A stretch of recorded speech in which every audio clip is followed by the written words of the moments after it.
6 దశాబ్దాల క్రితం అత్యంత ప్రమాదకరమైన వస్తువు ఒకటి హిమాలయాలలోని మంచులో కూరుకుపోయిందన్న విషయం మీకు తెలుసా?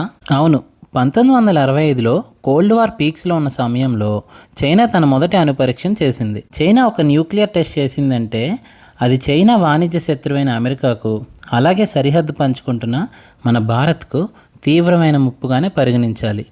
అందుకని చైనా క్షిపణులను పర్యవేక్షించడానికి, ఇంకా రేడియో సిగ్నల్స్ని వినడానికి అమెరికాకు చెందిన CIA, అలాగే మన భారత్కి చెందిన ఇంటెలిజెన్స్ బ్యూరో అత్యంత రహస్యంగా చేతులు కలిపి ఒక మిషన్ని రూపొందించాయి.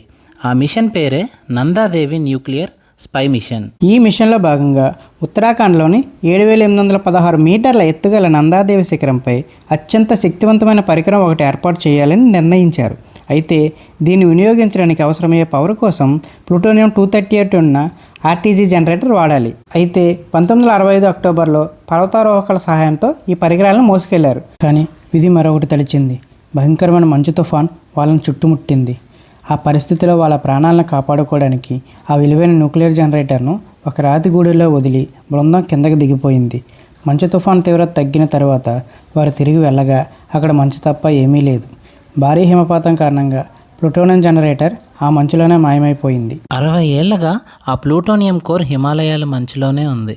అది ఏ క్షణం పగిలినా మనందరం ఎంతో పవిత్రంగా భావించే గంగానది ఊహించని కాలుష్యంతో నాశనమైపోయే ప్రమాదం ఉంది. ఈ స్పై మిషన్ రహస్యంపై మీరేమంటారో కామెంట్స్లో చెప్పండి.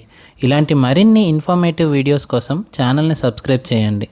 అలాగే ఈ వీడియోని లైక్ చేసి ఫ్రెండ్స్ అండ్ ఫ్యామిలీ మెంబర్స్కి షేర్ చేయండి.